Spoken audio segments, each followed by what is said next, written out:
plateforme des femmes pour la paix en Casamance, soucieuse de la situation que traverse la région depuis 1982,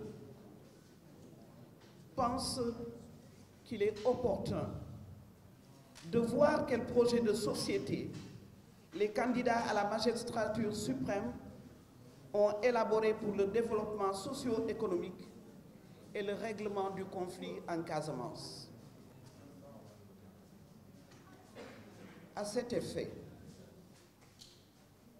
il s'avère nécessaire d'échanger avec vous, Monsieur le Président, sur votre programme pour la sécurité, la paix, le développement et sur tous les secteurs qui touchent le bien-être des populations de la Casamance.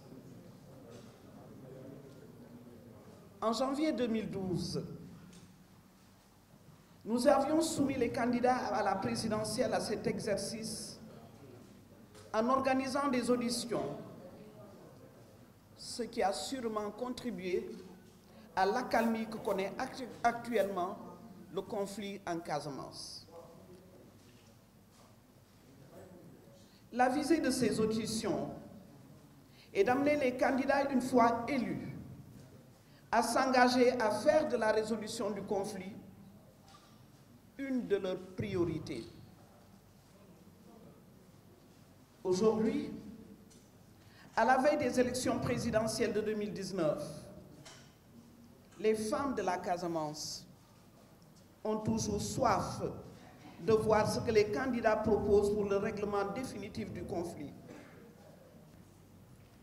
Depuis 2012, une accalmie relative marquée par une absence d'affrontement entre les forces armées sénégalaises et les combattants du mouvement des forces démocratiques de Casamance s'est installée.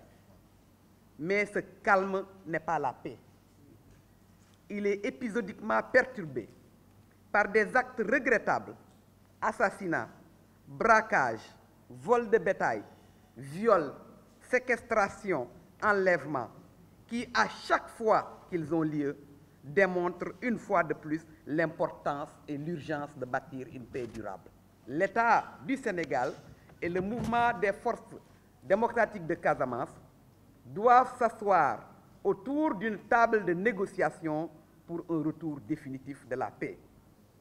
Les femmes du Sénégal, particulièrement celles de la Casamance, souhaitent l'ouverture de négociations transparentes et inclusives avec le mouvement des forces démocratiques de la Casamance pour un retour définitif de la paix en Casamance.